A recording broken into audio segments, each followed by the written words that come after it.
Bismillahirrahmanirrahim. Assalamualaikum warahmatullahi wabarakatuh. Innal hamdalillahi nahmaduhu wa nasta'inuhu. Man yahdihillahu fala mudilla lahu wa man yudlil fala hadiya lahu.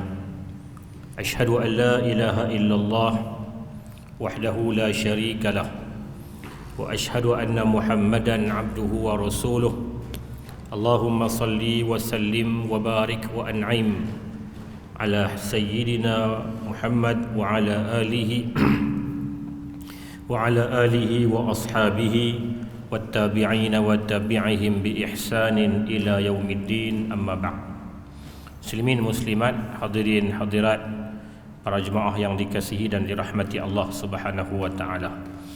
Alhamdulillah, syukur kita pada Allah Subhanahu wa taala dapat kita bertemu pada malam yang penuh dengan kerahmatan ini. Mudah-mudahan Allah Ta'ala limpahkan kebaikan yang berterusan kepada kita bersama, insya-Allah.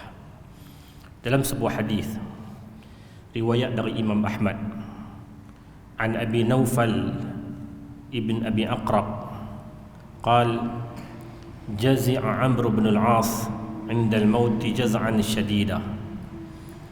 فلما رأى ذلك ابنه عبد الله بن عمر قال يا أبا عبد الله ما هذا الجزع وقد كان رسول الله صلى الله عليه وسلم يدنيك ويستعملك قال أي بني قد كان ذلك وسأخبرك عن ذلك إني والله ما أدري أحبا ذلك كان أم تألفا يتألفني ولكني أشهد على رجلين إنه قد فارق الدنيا وهو يحبهما ابن سمية وابن عبد atau kama qala.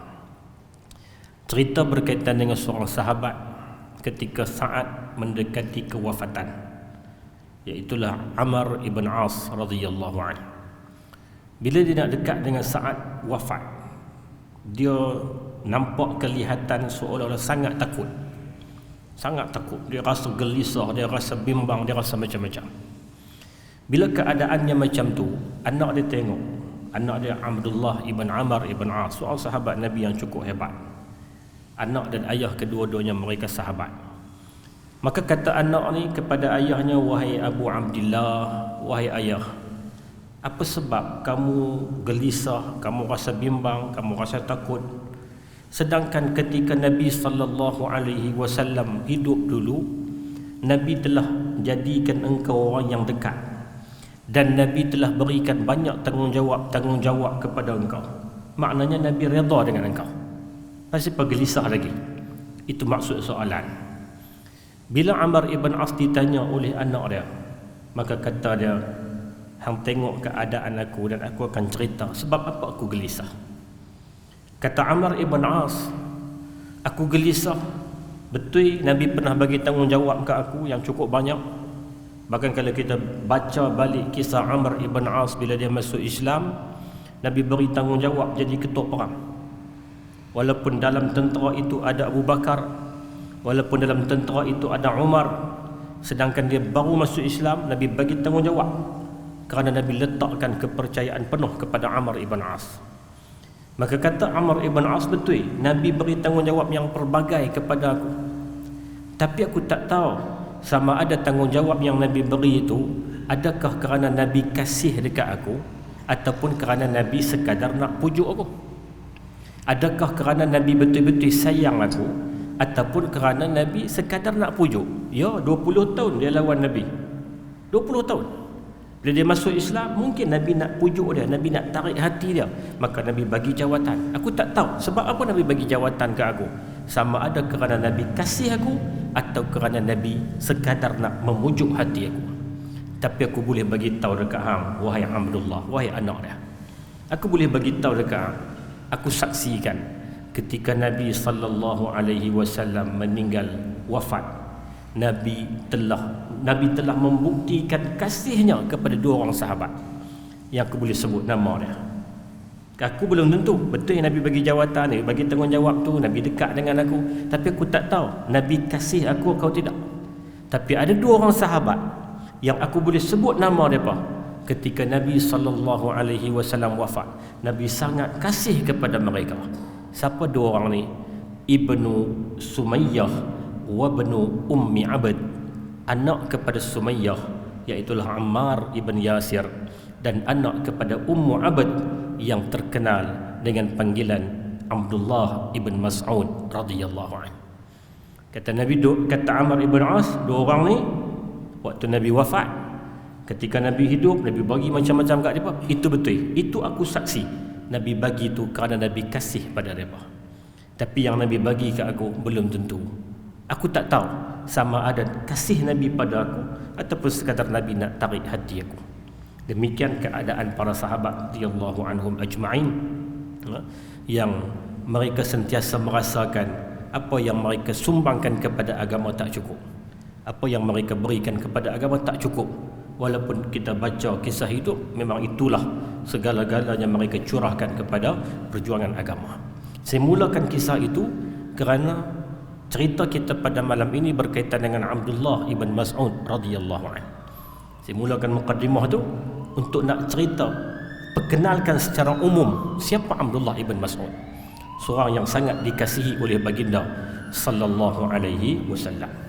Abdullah ibn Mas'ud namanya ialah Abdullah bin Mas'ud bin Ghafil bin Habib bin Shammakh ibn Far ibn Makhzum ibn Sahilah ibn Kahil ibn Al-Haris ibn Tamim ibn Sa'ad ibn Huzail.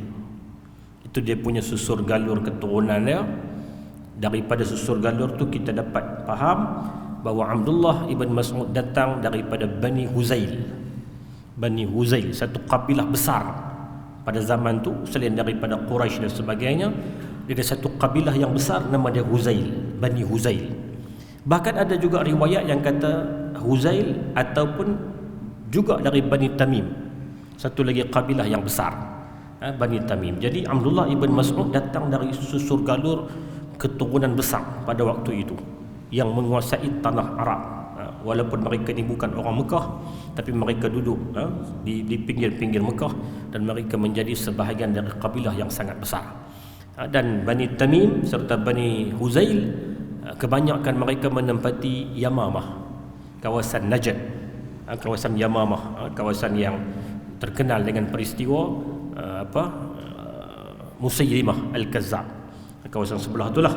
Dan mereka pada waktu itu merupakan pengeluar dan pengeksport makanan asasi orang Arab, iaitulah gandum. Jadi orang Najd ni dia pengeluar utama gandum dan menjadi pengeksport kepada seluruh bumi Hijaz pada waktu itu. Abdullah ibn Mas'ud radhiyallahu taala anhu wa ardah, diriwayatkan dia masuk Islam ketika berusia sekitar 16 tahun. Dan dia sendiri menceritakan bagaimana dia boleh masuk Islam. Dalam hadis riwayat Imam Ahmad, kata Ibnu Mas'ud, kata Abdullah ibn Mas'ud, pada tengah hari, pada satu hari, waktu lebih kurang zahirah, waktu tengah hari, aku sedang mengembala kambing milik Uqbah bin Abi Mu'aid. Kerana memang kerja dia ialah gembala kambing, ambil upah, jaga kambing orang. Kambing yang dia ambil upah untuk jaga pada hari itu kambing milik Uqbah bin Abi Mu'aid, seorang tokoh jahiliyah, tokoh Quraisy, seorang yang sangat anti dengan Nabi sallallahu alaihi wasallam. Jadi dia jaga kambing milik Uqbah bin Abi Mu'aid. Kata Abdullah ibn Mas'ud, ketika aku duduk gembala kambing, dua lelaki menghampiri aku dan nampak sangat dari wajah mereka kehausan. Nampak mereka ni sedang dahaga air, sedang mencari air. Kemudian diketahui mereka itu ialah Nabi sallallahu alaihi wasallam dan Abu Bakar As-Siddiq yang sedang mencari tempat berteduh untuk jauh daripada kesakitan orang-orang Mekah. Kan waktu awal, zaman awal, yang ikut Nabi ni Abu Bakar lah, pergi dakwah secara tersembunyi ni, pergi cari orang-orang yang betul-betul target, yang kira, tapi bukan dakwah secara jelas, terbuka, sekadar pergi ronda-ronda. Sampai di tempat yang Abdullah duduk jaga kambing ni, mereka pun berhenti rehat. Kemudian Nabi SAW bertanya, apakah aku mempunyai susu untuk diminum? Nabi tanya Abdullah bin Mas'ud, ada tak laban, ada susu tak untuk Nabi nak minta minum? Aku mengiyakan, tetapi aku tidak berani memberikan kerana kambing yang aku gembalakan itu bukan milik aku. Abdullah bin Mas'ud kata, aku bagi tahu dekat Nabi waktu tu, ya, aku ada susu, tapi aku tak boleh nak bagi kerana kambing ni bukan milik aku. Aku jaga je. Ni satu nilai terpuji yang ada pada peribadi hebat Abdullah ibn Mas'ud, walaupun ketika tu dia belum Islam. Dia belum kenal apa itu Islam. Dia cuma tahu ni Muhammad mai minta susu, aku habaq kata ada, tapi susu aku tak boleh nak bagi kerana ini bukan milik aku. Aku sekadar penjaga saja. Kemudian Nabi SAW bertanya, apakah ada kambing betina yang belum dikahwinkan dengan kambing jantan? Aku mengiyakan dan membawa seekor kambing betina. Nabi SAW mengusap kantung air susunya seraya berdoa, serta merta kantung susu kambing itu mengelembung. Nabi SAW memerah air susunya, menadahnya dalam bekas, meminumnya dan memberikannya kepada Abu Bakar. Nabi minta seekor kambing betina yang tak ada susu lagi. Dengan doa Nabi, susu keluar. Dan ini disaksikan oleh Abdullah ibn Mas'ud. Dia tengok susu keluar, Nabi pun minum daripada susu yang keluar kambing hasil dari doa Nabi tadi. Sesudah itu Nabi SAW kembali mengusap kantung susu kambing seraya berkata, mengempislah, serta merta kantung susu kambing itu mengempis. Beberapa hari kemudian aku pergi menemui Nabi SAW dan meminta baginda mengajarkan aku ayat Al-Quran yang dibacanya tempoh hari.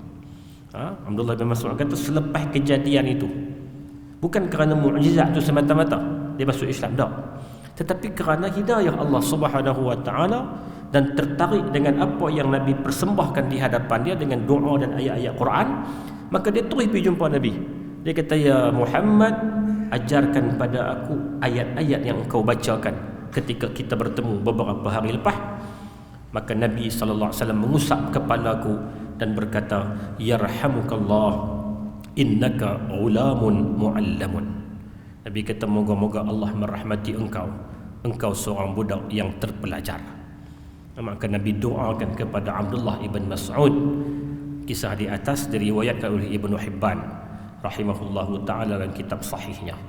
Hadirin mukminin sekalian, dari kisah itu kita dapati tempoh masa yang diambil untuk Abdullah ibn Mas'ud memeluk Islam dan mengucap kalimah syahadah begitu singkat. Bertemu, tengok muka Nabi, tengok akhlak Nabi, dengan ucapan-ucapan ringkas dari Nabi, hati dia terus terbuka untuk mengakui inilah kebenaran. Dan dia pergi jumpa Nabi SAW, dia terus minta Nabi ajar kepada dia tentang agama, masuk Islam, mengucap dua kalimah syahadah. Dengan para ulama sebahagiannya menyatakan dia ketika itu berusia 16 tahun. Hadirin mukminin sekalian, ada orang kata, ada beberapa catatan walaupun benda tu agak terpinggir, menyatakan Abdullah ibn Mas'ud asalnya seorang hamba. Tetapi riwayat itu mungkin kita boleh katakan tertolak kerana tidak ada sumber yang jelas. Sebaliknya sumber yang jelas menyebut Abdullah ibn Mas'ud ni seorang budak yang duk ambil upah. Dia bukan hamba. Dia duk ambil upah, pergi bela kambing, bawa pergi ke padang pasir sana. Dia bukanlah seorang hamba seperti Bilal, itu hamba. Seperti Ammar ibn Yasir, datang dari keturunan hamba. Dia bukan macam tu. Dia seorang budak yang memang tak ada apa-apa, bukan daripada golongan hartawan. Cuma dia duk kerja ambil upah-upah yang diupah oleh orang-orang Quraisy pada waktu itu.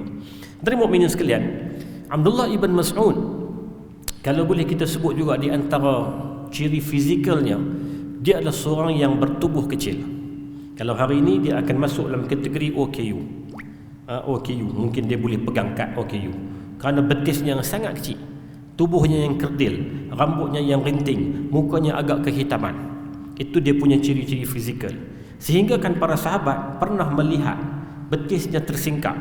ketika dia naik ke pohon kurma dan sebagainya, tersingkaplah kain yang dia pakai, nampak betih. Para sahabat automatik, bukan buat-buat, bukan nak kata kat dia, tapi automatik tengok kecil sangat dia pergelak. Dia pergelak. Gelak tu bukan nak pemain dia, tapi gelak macam satu bahan lucuan lah.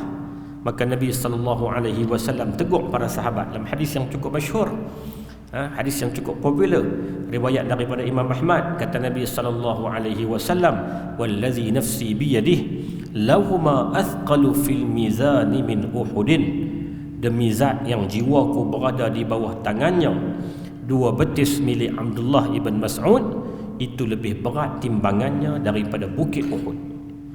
Itu hadis yang cukup popular. Nabi kata, jangan main dengan betih Abdullah ibn Mas'ud. Apa gelak, apa tengok, apa tertawa tu makna macam lucu lah benda ni. Tapi kalau betih ni timbang dengan gunung Uhud, dengan bukit Uhud, nescaya timbangan betis itu melebihi daripada beratnya bukit Uhud. Ini nak gambarkan tentang nilai yang ada pada diri Abdullah ibn Mas'ud radhiyallahu ta'ala anhu wa ardhah. Sebahagian riwayat menyatakan Abdullah ibn Mas'ud tersenarai sebagai orang yang keenam. Dalam masuk Islam ada kata dia orang yang keenam. Dalam riwayat Ibn Sa'ad dalam kitab Tabaqat, dia menyatakan dia orang yang ke-19. Manakala Ibn Ishaq menyatakan dia orang yang ke-21. Ala kulli hal, sama ada dia orang yang ke-6 ataupun dia orang ke-19, ada pun orang ke-21, itu bukanlah benda yang sangat penting. Cuma dia adalah orang yang awal memeluk Islam, masuk dalam kategori as-sabiqun al-awwalun, golongan-golongan yang terawal memeluk Islam, yang boleh kita kategorikan 50 pertama. Antaranya adalah Abdullah ibn Mas'ud radhiyallahu anhu. Walaupun para sejarawan berbezalah pada menentukan keahlian dia, kalau kita istilahkan nombor Islam itu nombor berapa, tapi tak lari daripada dia merupakan orang-orang yang awal memeluk Islam. Bila dia masuk Islam, usianya 16 tahun, maknanya dia seorang yang masih remaja. Dia banyak berkhidmat dengan Nabi SAW. Dia menjadi khadam Nabi. Khadam ni makna bukan Nabi lantik dia, hang kena berkhidmat, tak. Dia tawarkan diri, dia berkhidmat dengan Nabi. Dialah yang menyediakan air wuduk Nabi, dia yang menyediakan siwak Nabi, dia yang menyediakan peralatan mandi Nabi, peralatan bersuci Nabi. Pergi mana pun kalau Nabi pakai kasut, dia akan pegang kasut untuk pergi. Ini dia buat, yang dia buat. Dan dia kerap masuk ke rumah Nabi dalam urusan-urusan peribadi, seolah-olah begitu rapat dia dengan Nabi SAW. Sehingga kan keakraban ataupun rapatnya Abdullah ibn Mas'ud dengan keluarga Nabi ini dapat dilihat dalam satu riwayat melalui Abu Musa al-Ash'ari radhiyallahu an. Abu Musa kata, waktu aku mula sampai, pindah dari Yaman. Abu Musa ni asal orang Yaman, al-Ash'ari radhiyallahu an. Bila aku sampai, aku duk rasa Abdullah ibn Mas'ud itu keluarga Nabi. Kerana aku lihat rapatnya dia dengan keluarga Nabi ni, ulang-alik masuk rumah khidmat dengan Nabi, sehingga aku duk sangka dia adalah ahli bait. Duduk lama lepas tu baru tahu rupanya dia tak ada kaitan pun dengan keluarga Nabi. Tapi itulah keakraban, hubungan rapat dia dengan Nabi, sehingga orang nampak secara luar ni bahawa dia sebahagian daripada ahli bait di Rasulullah sallallahu alaihi wasallam. Sehingga kan ada sejarawan kata hubungan rapat Abdullah dengan Nabi ini macam hubungan rapatnya Zaid ibn Harithah dan juga Ali bin Abi Talib dengan Nabi. Ali bin Abi Talib menantu Nabi, sepupu Nabi, itu tak heran, memang rapat, memang Nabi jaga dia. Zaid bin Harithah anak angkat Nabi, memang duduk di rumah Nabi. Jadi orang melihat seorang lagi yang begitu rapat, seolah-olah macam adik-beradik Nabi, adalah Abdullah ibn Mas'ud radhiyallahu ta'ala anhu wa ardhah. Apabila dia masuk Islam dalam usia yang begitu muda, maka dia gunakan peranan akal dia. Dia gunakan anugerah yang Allah Ta'ala beri, kecerdikan akal ni, untuk dia menjadi orang, salah seorang yang ditanam dan dipasak ilmu pengetahuan sehingga menjadi orang hebat kemudiannya, khususnya dalam bidang Al-Quranul Karim. Sehingga Nabi mengakui tentang kealimannya dalam bidang Al-Quran, baik sudut bacaannya, dari sudut ilmu sababun nuzulnya, dari sudut mengetahui makna dan sebaliknya, semua dia tahu. Bahkan Kalau hari ini kita tengok dalam perkembangan mazhab fiqh, di antara mazhab yang paling ramai dia punya pengikutnya adalah mazhab Hanafi. Ini di antara yang paling ramai mazhab Hanafi. Kalau kita pergi India, pergi Pakistan, itu mazhab Hanafi. Sebahagian daripada tanah Arab separuhnya mazhab Hanafi. Mazhab Hanafi diasaskan oleh Abu Hanifah An-Nu'man rahimahullahu ta'ala, yang terkenal dengan aliran pemikiran Abu Hanifah. Dia berasal dari Iraq. Abu Hanifah ni berasal dari Iraq. Dan bila dikaji dan dibaca semula, tentang kalau belajar tarikhut tasyri', sejarah pensyariatan Islam, kita akan sampai kepada tajuk perkembangan fiqh. Dan salah satu daripada tokoh fiqh yang terkenal Abu Hanifah. Rupanya mazhab Abu Hanifah, dia punya susur galur ilmu tu diambil daripada siapa? Adalah Abdullah ibn Mas'ud. Abdullah ibn Mas'ud. Sebab zaman selepas daripada zaman kewafatan Nabi, masuk zaman Khalifah yang Umar, dia berpindah bagi duduk di Kufah di mana. Dan di sanalah banyak pandangan-pandangan fiqhnya yang kemudiannya menjadi titik tolak kepada perkembangan mazhab Abu Hanifah rahimahullahu ta'ala. Ini Abdullah bin Mas'ud nak menunjukkan kepintaran intelektual yang Allah Ta'ala anugerahkan kepada dia, sehingga dia menjadi tokoh yang begitu hebat, khususnya dalam bidang Al-Quran dan juga dalam bidang fiqh. Hadirin mukminin yang dikasihi dan dirahmati Allah Subhanahu wa ta'ala. Kemudian ketika dia masuk Islam awal, dan Nabi melalui fasa-fasa awal macam kita baca dalam sejarah, fasa orang lawan, fasa orang tolak, fasa pengikutnya sikit, sampailah kepada Abdullah bin Mas'ud menjadi saksi fasa-fasa tekanan yang dihadapi oleh Nabi secara fizikal. Di hujung-hujung Nabi berada di Mekah, orang Quraisy mula berani mengganggu batang tubuh Nabi. Mereka datang, mai letak najis binatang di atas tengkuk Nabi ketika Nabi sedang sujud, yang dilakukan oleh Uqbah bin Abi Mu'ayth. Datang pula Amr ibn Hisham Abu Jahal, buat benda yang sama. Utbah bin Rabi'ah, Syaibah bin Rabi'ah. Benda-benda ini disaksikan dengan mata oleh Abdullah ibn Mas'ud radhiyallahu anhu. Ketika orang Quraisy mencabar dengan bermacam-macam cabaran, sehingga sampai kepada cabaran memecahkan bulan supaya turun ke bumi. Dalam Al-Quran dirakamkan, Allah Subhanahu wa ta'ala berfirman, iqtarabat as-sa'atu wa insyaqqal qamar wa in yaraw ayatan yu'ridu wa yaqulu sihrun mustamir. Sudah hampir saat kedatangan hari kiamat dan terbelahlah bulan, dan jika mereka kaum musyrik Mekah melihat sesuatu mukjizat, mereka berpaling engkar sambil berkata, sihir yang terus-menerus berlaku. Mereka cabar Nabi. Orang Quraisy ni cabar Nabi Muhammad. Kalau orang betul lah, hang ajak kami ni sekian, kami minta satu benda lah, belah bulan. Bulan nak bentuk bulat tu, belah mai dan suruh dia turun. Nabi SAW, Nabi manusia. Kita kena ingat benda tu, basyariyatul rasul.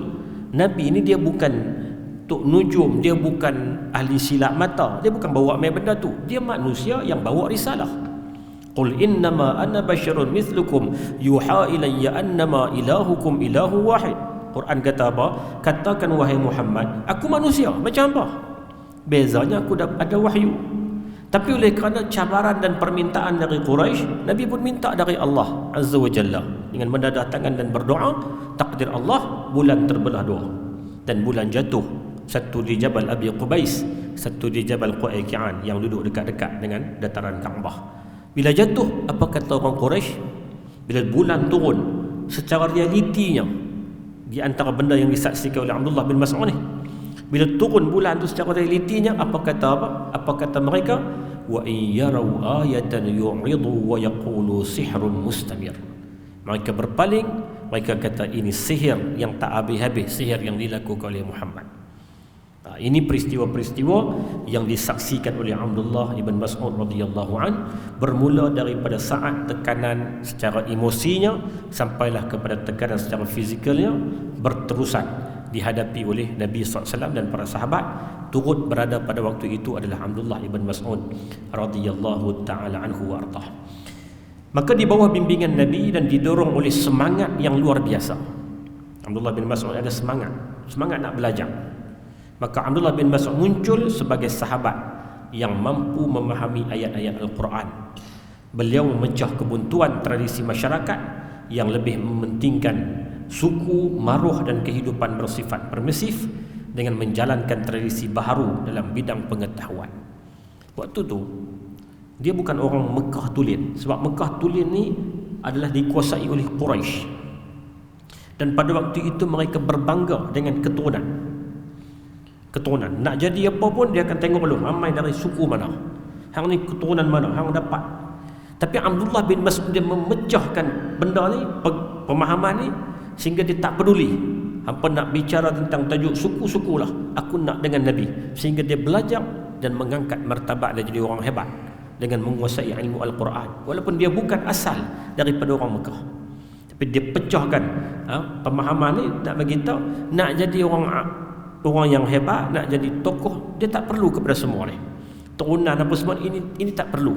Ini benda-benda sampingan. Benda yang utamalah kemahuan dan keinginan. Sebab itu dia terus belajar dengan Nabi, sehingga dia gunakan akal yang cerdas yang Allah Ta'ala beri kepada dia untuk menjadi tokoh yang sangat hebat dalam bidang Al-Quran. Dalam satu riwayat kata Abdullah ibn Mas'ud, wallahi allazi la ilaha ghairuh ma unzilat suratun min kitabillahi illa ana a'lamu aina unzilat wala unzilat ayatun min kitabillahi illa ana a'lamu fima unzilat walau a'lamu ahadan a'lama minni bi kitabillah tuballighuhu al-ibil la rakibtu ilaihi. Kata Abdullah bin Mas'ud, demi Allah, tiada Tuhan selain Allah, tiada satu ayat pun dalam Al-Quran melainkan aku tahu di mana ia diturunkan. Kalau nak tanya aku ayat ini turun di mana, aku boleh sebut satu-satu. Dan demi Allah, tidak ada satu pun ayat Al-Quran melainkan aku tahu sebab, latar belakang dan konteks ayat itu diturunkan. Aku tahu semua. Kalau apa tanya ayat ini turun sebab apa, aku boleh cerita semua ayat yang aku tahu. Jika ada orang yang lebih tahu daripada aku, nescaya aku akan datang dan belajar daripadanya. Ini bukan kalam nak mengangkat diri, tapi kalam nak menunjukkan kata keinginan dia untuk terus belajar. Kalau ada ayat yang aku tak tahu dan aku tahu ayat itu ada pada orang lain, aku akan pergi cari dia untuk aku belajar. Dan abang kata betapa cintanya begitu mendalam kepada ilmu, khususnya dalam ilmu penekunan ataupun bidang Al-Quranul Karim ini. Hadirin mukminin yang dirahmati Allah Subhanahu wa taala. Pada satu ketika Nabi SAW meminta Abdullah ibn Mas'ud untuk membaca Al-Quran dari suratul Nisa. Nabi satu hari, Nabi duduk dengan para sahabat, Nabi minta Abdullah ni bacakan ayat Quran. Nabi nak dengar. Nabi minta. Kita boleh bayang bila kita Nabi tak ada lah, tapi tok guru ke siapa orang yang lebih alim dari kita, tiba-tiba dia mai jumpa kita, baca ayat Quran, doa kita. Jadi Abdullah bin Mas'ud bila Nabi minta dia baca ayat Al-Quran, Nabi kata kata Abdullah bin Mas'ud, ya Rasulullah, aqra'u 'alaika wa 'alaika unzil.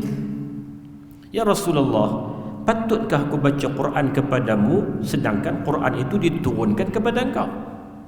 Quran itu turun kat Nabi, lalu Nabi sampaikan pada para sahabat. Maka kata Abdullah bin Mas'ud, patutkah aku yang baca balik dekat Nabi sedangkan Quran itu turun kat engkau wahai Rasulullah? Maka kata Nabi SAW, inni ashtahi an asma'ahu min ghairi. Sesungguhnya aku suka mendengarnya dari orang lain. Sebab itu sebahagian daripada Quran ni, sebahagian daripada tuntutan Quran kepada kita bukan takat baca, belajar untuk baca. Dengar juga itu tuntutan. Dengar Quran juga sebahagian dari tuntutan, hak Al-Quran yang patut kita tunaikan. Dengar Al-Quran. Tak kira ada siapa-siapa baca, kita dengar. Kerana menjadi kebiasaan Nabi, Nabi suka untuk dengar Al-Quran, bacaan daripada para sahabatnya.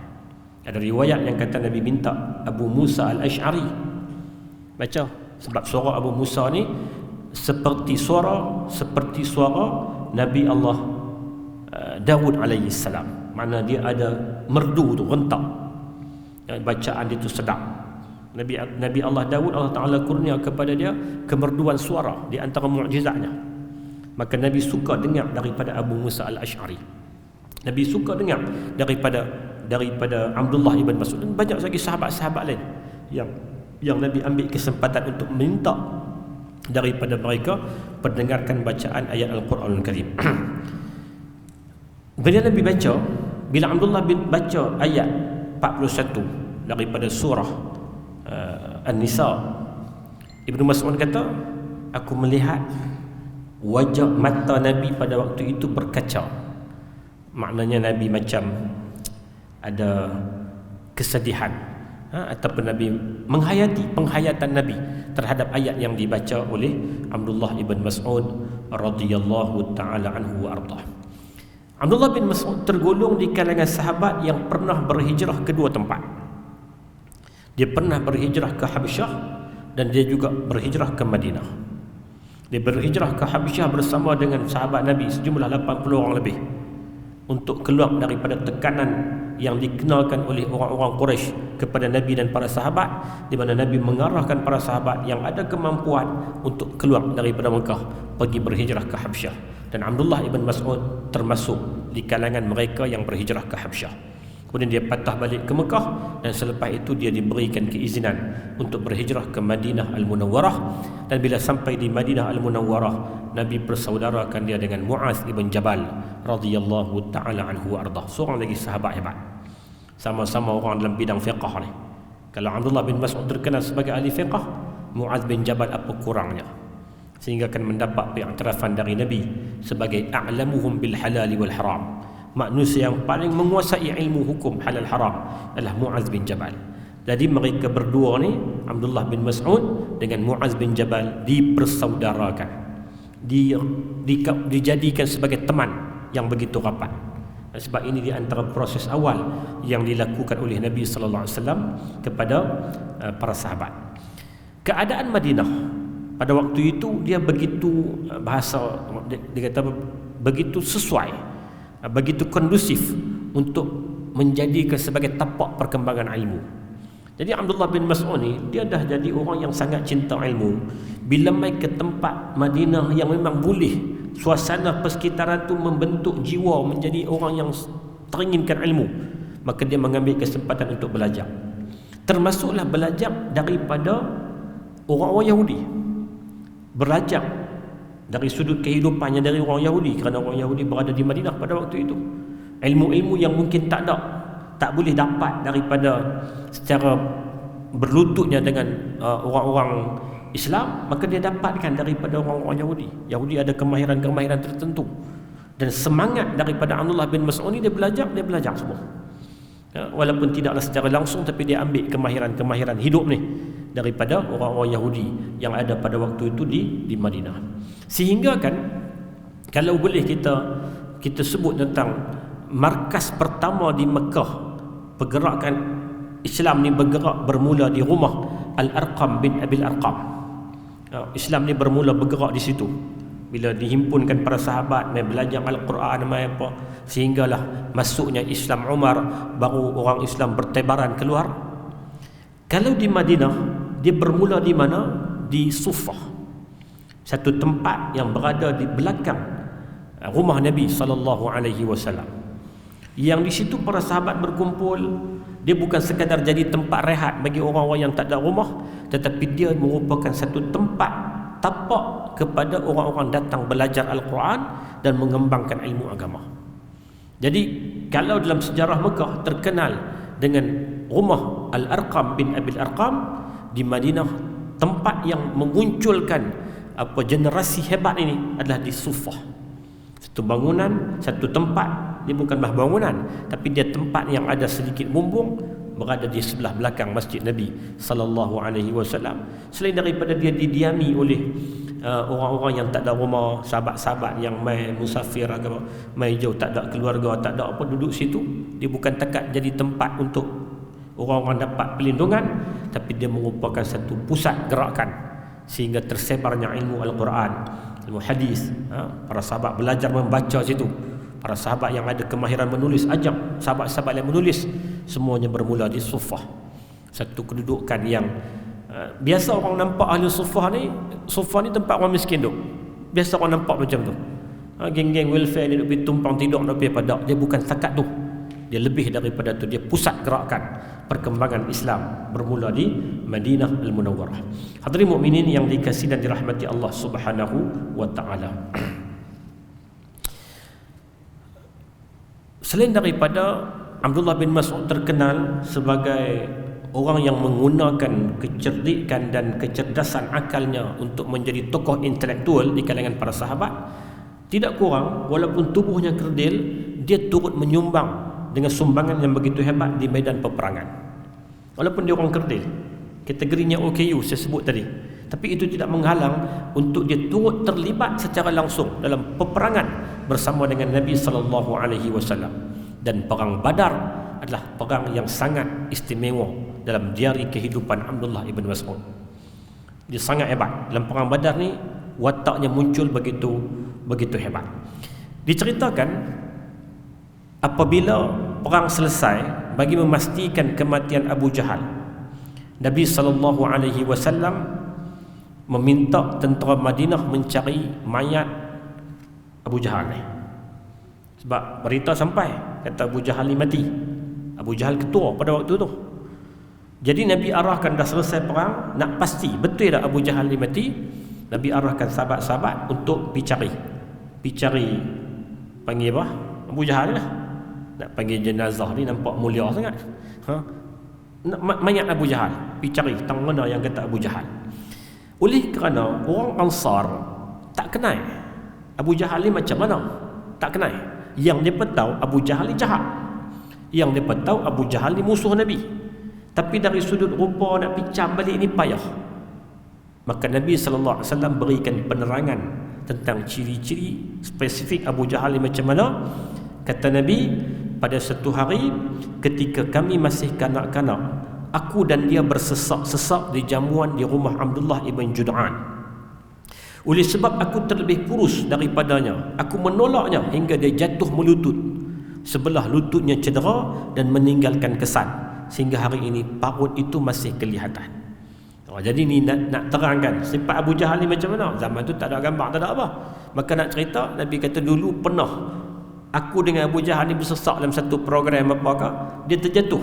Bila dia terjatuh, dia ada kesan kecederaan di lutut dia yang kekal sampai hari ni. Kalau hampa pergi cek jenazah, mayat-mayat ni, hampa cari, hampa tengok ada kesan sekian ni, itulah Abu Jahal. Maka para sahabat cari, cari dan jumpalah Abu Jahal. Tapi dalam riwayat ini disebut, dalam satu lagi riwayat diceritakan Abu Jahal ni dipanah oleh dua orang sahabat Nabi yang bernama Muaz ibn Afra dan Muawis ibn Afra, ataupun dua orang sahabat, dua beradik, Muaz dan Muawis, yang mereka ni orang Madinah. Mereka tanya kepada Abdul Rahman ibn Auf, di manakah Abu Jahal? Abdul Rahman ibn Auf pun tunjuklah sekian-sekian, itu Abu Jahal. Maka sasaran mereka ni dalam perang tu dia perlu cari Abu Jahal lah, sampai dia jumpa dan dia lepaskan panah. Abu Jahal jatuh dari kuda dia. Bila jatuh Abu Jahal ni, Abdullah ibn Mas'ud yang datang duduk di atas Abu Jahal. Kan dia kerdil, dia orang yang tak besar, dia duduk atas dada Abu Jahal. Maka Abu Jahal tanya kepada Abdullah ibn Mas'ud, hari ini siapa yang menang perang ni? Walaupun dia dah kalah cedera ni, aku nak tanya siapa menang hari ini? Kata Abdullah ibn Mas'ud, Allahu wa rasuluh, Allah dan Rasul yang menang pada hari ini. Kata Abu Jahal, hang silap, wahai budak gembala, sebab dia ni yang duk raja bela kambing. Hang silap, hampir sebut kepada Muhammad, ini hari aku paling benci kat dia. Tu nak mati lah, tapi punya kurang ajar. Dan Abdullah ibn Mas'ud bila bawa berita ni kepada Nabi SAW, Nabi sebut Abu Jahal sebagai Fir'aun hazihil ummah, Fir'aun umat ini, sebab jahat tu. Fir'aun pun bila nak mati dia kata apa? Amantu billah, amantu bi Rabbi Musa wa Harun, aku nak beriman dengan Tuhan Musa, nak mati. Tapi Abu Jahal nak mati, dia kata hari ini aku paling benci dekat Muhammad dan tentera dia. Demikian kejahatan Abu Jahal yang dibunuh akhirnya oleh seorang yang dia anggap budak saja, iaitulah Abdullah ibn Mas'ud radhiyallahu taala anhu wa ardah. Maknanya perang Badar meninggalkan kesan hebat kepada diri Abdullah ibn Mas'ud. Dia berjaya membunuh tokoh paling besar Abu Jahal, yang semua orang kenal tentang kejahatan Abu Jahal. Yang Abu Jahal ni bukan takat dia saja tak mau Islam, dia akan pastikan semua orang tak ikut Islam. Dia tak boleh dengar kalau kawan-kawan dia teringin nak ikut Islam, dia tak boleh dengar. Dia setuhai, dia tak mau ikut Islam, dia tak boleh dengar orang nak ikut Islam. Dia akan cari jalan untuk sekat, untuk halang daripada orang terikut dengan Islam. Demikian jahatnya Abu Jahal. Maka orang yang berjaya untuk membunuh Abu Jahal, dalam satu riwayat menyatakan itulah Abdullah ibn Mas'ud radhiyallahu taala anhu wa ardhah. Selepas dari kewafatan Nabi sallallahu alaihi wasallam, pada zaman Abu Bakar, Abdullah bin Mas'ud terlibat dalam beberapa peperangan, termasuklah menentang golongan murtad, golongan hadis palsu, golongan nabi palsu, golongan yang tak mau bayar zakat dan sebagainya. Turut bersama dengan tentera itu adalah Abdullah ibn Mas'ud radhiyallahu taala anhu, dan turut terlibat dalam proses pengumpulan Al-Quran. Walaupun dia bukanlah dilantik sebagai ketua projek, tapi dia turut terlibat kerana dia memang orang yang alim dalam bidang Al-Quranul Karim. Begitulah juga pada zaman Umar bin Al-Khattab radhiyallahu an, dia turut terlibat dalam misi-misi pembukaan peperangan-peperangan yang berlaku pada zaman Sayyidina Umar bin Al-Khattab radhiyallahu an. Kemudian pada zaman Umar juga dia pernah dihantar untuk menjadi wakil ataupun gubernur di beberapa tempat, sehinggalah sampai ke Kufah dan sebagainya. Apabila zaman pemerintahan Sayyidina Uthman, Abdullah bin Mas'ud ni, walaupun dia di antara orang yang bukan tak ambil tahu, tapi dia banyak memilih untuk berkecuali, dalam pada masa yang sama dia beri amaran kepada orang-orang yang cuba mengganggu-gugat Khalifah Uthman ibn Affan. Dia bagi amaran, dia kata, Uthman, kalau hampa pergi bunuh Uthman, hampa akan membuka pintu kepada fitnah yang sangat dahsyat. Maknanya amaran diberi oleh Abdullah ibn Mas'ud radhiyallahu taala anhu wa ardah. Sepanjang hayatnya, Abdullah ibn Mas'ud meriwayatkan sebanyak 848 buah hadis. 848 buah hadis, dengan 64 hadis diriwayatkan oleh Al-Bukhari dan Muslim, serta ada 21 hadis yang diriwayatkan secara bersendirian oleh Imam Bukhari, dan 35 hadis diriwayatkan secara bersendirian oleh Imam Muslim. Makna dari kumpulan hadis itu yang direkodkan oleh Al-Bukhari secara bersama dengan Muslim sebanyak 64 buah hadis, yang direkodkan oleh Bukhari saja sebanyak 21 hadis, yang direkodkan oleh Muslim saja sebanyak 35 hadis. Tolak daripada jumlah-jumlah itu riwayat daripada lain-lain para ulama. Jumlah keseluruhan yang diriwayatkan oleh Abdullah ibn Mas'ud sebanyak 848 buah hadis. Dan kedudukan Abdullah ibn Mas'ud ini di sudut pengiktirafan Nabi beri kepada dia sampai ada satu hadis yang diriwayatkan, kata Nabi sallallahu alaihi wasallam, istaqri'ul Quran min arba'atin, min Abdullah bin Mas'ud fabada'a bih, wa Salim maula Abi Hudzaifah, wa Ubay bin Ka'b, wa Mu'adz bin Jabal. Hadis sahih riwayat dari Al-Bukhari. Nabi kata, ambillah bacaan Al-Quran. Makna Al-Quran ni nak belajar secara tepat, dari sudut fasahahnya, dari sudut tajwidnya, dari sudut qiraahnya, dari sudut semualah. Ambil dari 4 orang sahabat. Nabi sebut satu-satu. Yang mula-mula Nabi sebut apa? Abdullah ibn Mas'ud. Ini 4 orang sahabat Al-Quran ni, ambil dari dia, Abdullah ibn Mas'ud. Yang kedua, Salim maula Abi Hudzaifah. Ini juga orang hebat yang sangat terkenal dalam ilmu Al-Quran, walaupun berasal dari seorang yang hambanya. Salim maula Abi Hudzaifah. Yang ketiga, Ubay bin Ka'b. Dan yang keempat, Mu'adz ibn Jabal radhiyallahu anhu. 2 orang sahabat Ansar, 2 orang sahabat Muhajirin. Abdullah ibn Mas'ud dari Mekah, Salim maula Abi Hudzaifah dari Mekah, Muhajirin. Sementara Ubay ibn Ka'b dan Mu'adz ibn Jabal ini orang Madinah, Ansar. Jadi Nabi kata nak belajar Al-Quran ambil dari 4 orang ni. Abu Bakar As-Siddiq dan Umar bin Al-Khattab juga memberi khabar gembira kepada Ibnu Mas'ud dengan menyebutkan sabda Rasulullah sallallahu alaihi wasallam, "Man ahabba an yaqra al-Qur'ana 'addan kama unzila falyaqra'ahu ala qira'ati ibni ummi 'abdin." Man ahabba an yaqra al-Qur'ana 'addan kama unzil falyaqra'hu ala qira'ati ibni ummi 'abdin. Barang siapa yang ingin membaca Al-Quran sebagaimana Al-Quran diturunkan, maka bacalah ia seperti mana bacaan Ibnu Ummu Abdin, Abdullah bin Mas'ud. Itu gelaran dia. Orang panggil, sebab mak dia nama Ummu Abd, maka orang panggil dia anak kepada Ummu Abd. Ibnu Ummu Abdin, anak kepada Ummu Abd. Jadi itu gelaran. Kata Abu Bakar, kata Umar, Nabi SAW pernah bersabda, siapa-siapa nak baca Quran yang tepat, ghaddan, seperti mana Quran itu turun, mana yang tepat, maka ikut bacaan Abdullah ibn Mas'ud radhiyallahu anhu. Nabi SAW juga pernah bersabda dalam hadis riwayat dari Imam At-Tirmizi, iqtadu bil lazaini min ba'di min ashabi. Okey, jadi kita sambung insya-Allah.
La haula wa la quwwata illa billah.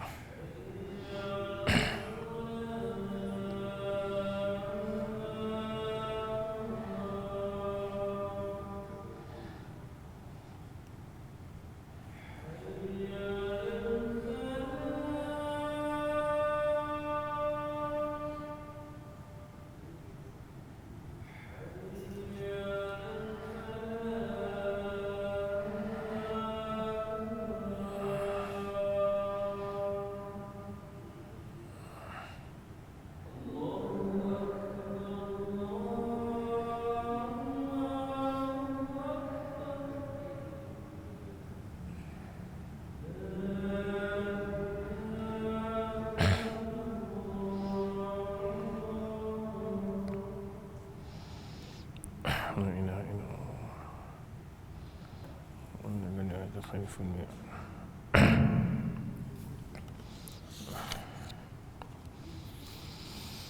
Dalam sebuah hadis riwayat yang direkodkan oleh Imam At-Tirmizi, kata Nabi sallallahu alaihi wasallam, iqtadu bil lazaini min ba'di min ashabi Abi Bakr wa Umar wahtadu bihadi Ammar wa tamassaku bi ahdi Ibn Mas'ud radhiyallahu anhu. Ikutlah 2 orang sahabatku selepas kematianku, kata Nabi, ikut sahabat-sahabatku Abu Bakar dan Umar. Ini bukan bermakna terhad, arahan Nabi bukan bermakna terhad, takat tu je dah. Tapi Nabi nak sebut kedudukan dan keistimewaan mereka. Ikutlah 2 orang sahabat aku yang selepas daripada kewafatanku, Abu Bakar dan Umar. mintalah petunjuk daripada Ammar ibn Yasir dan berpegang teguhlah kepada keputusan dan ketetapan hukum oleh Abdullah ibn Mas'ud.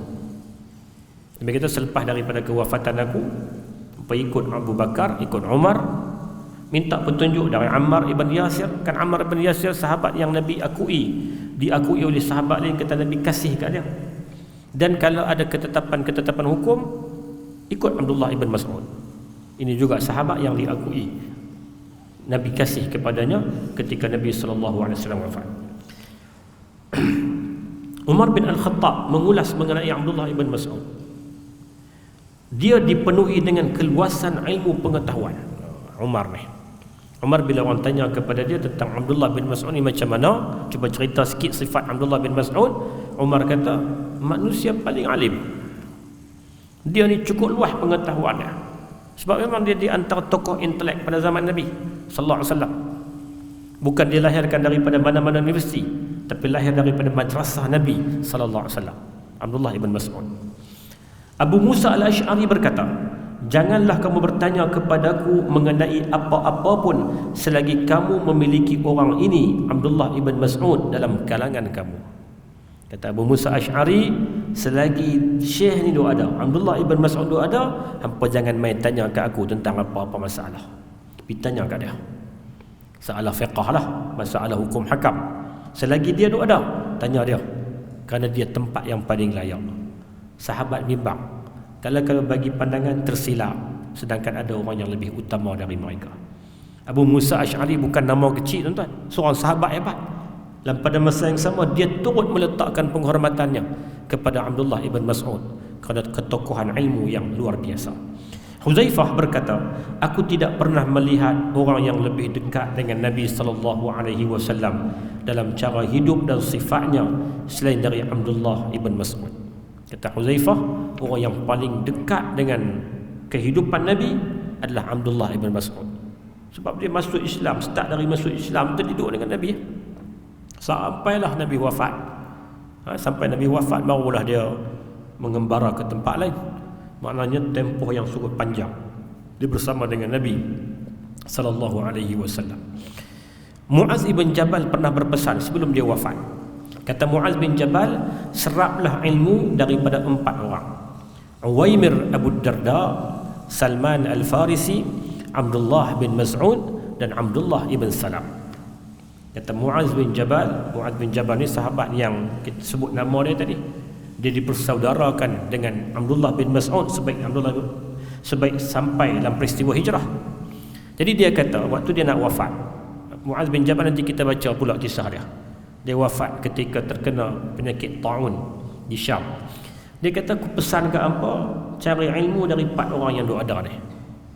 Abu Darda ataupun nama asalnya Uwaimir radhiyallahu an, Abdullah bin Mas'ud, Salman Al-Farisi, Abdullah bin Salam radhiyallahu an. Hampa pergi cari ilmu dekat 4 tokoh ni. Ini demikian pengiktirafan daripada para sahabat, yang sahabat mengiktiraf kehebatan Abdullah ibn Mas'ud. Kalau tadi kita sebut tentang Umar beri komentar kepada Abdullah bin Mas'ud, Umar kata dia orang alim, dia orang hebat, pengetahuannya luas.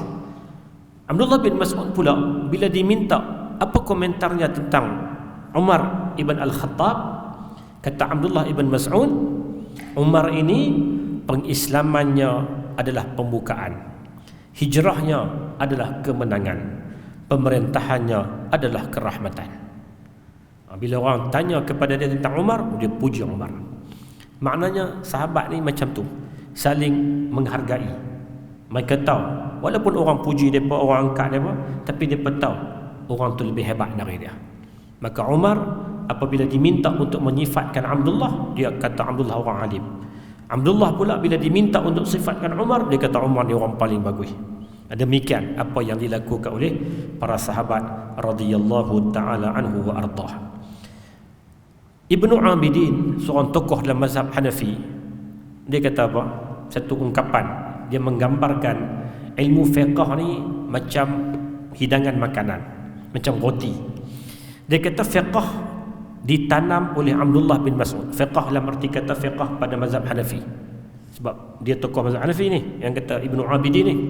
Dia kata ilmu fiqh ni mula ditanam oleh Abdullah ibn Mas'ud, disiram oleh Alqamah ibn Qais, dituai oleh Ibrahim ibn Yazid an-Nakhai, ditumbuk oleh Hammad ibn Abi Sulaiman, digiling oleh Abu Hanifah, diuli oleh Abu Yusuf, dibakar oleh Muhammad ibn Hasan Asy-Syaibani, kemudian dimakan roti itu oleh orang Islam.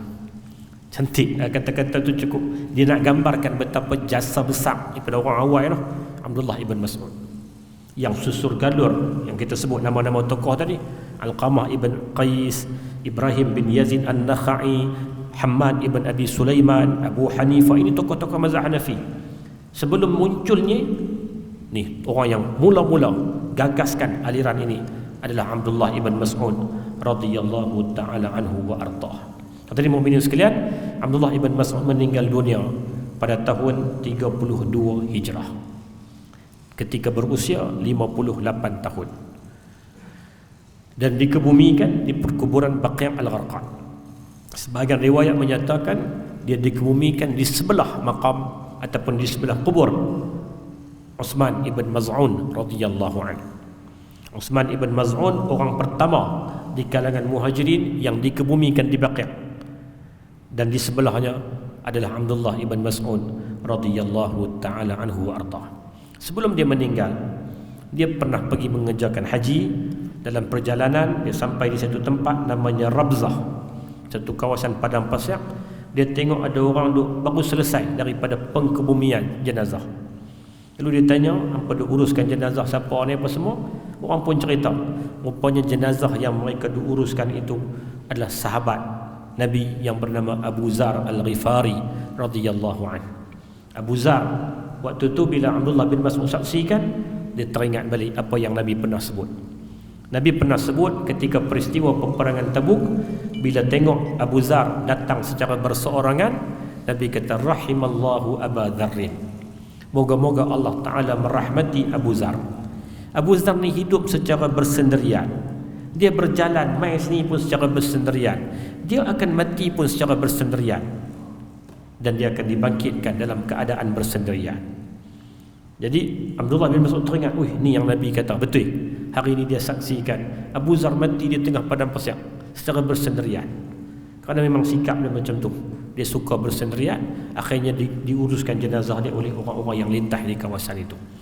Ini cerita berkaitan dengan Abdullah ibn Mas'ud yang boleh kita istilahkan sebagai salah seorang dari kalangan sahabat Nabi, tokoh intelektual, orang yang menggagaskan sistem pendidikan walaupun tidak secara formal, tapi di antara orang pelopor awal yang menggunakan secara segala kecerdasan minda yang ada pada dia untuk dia sumbangkan kepada perkembangan ilmu, khususnya dalam bidang Al-Quran dan juga sunnah Nabi sallallahu alaihi wasallam. Mudah-mudahan apa yang kita kongsi secara ringkas tentang kisah para sahabat pada malam ini memberikan manfaat yang baik kepada kita bersama, insya-Allah. Yang baik dari Allah Subhanahu wa taala, tersalah, tersilap, terkesang bahasa dan sebagainya, saya mohon ampun dari Allah, mohon maaf dari tuan-puan sekalian.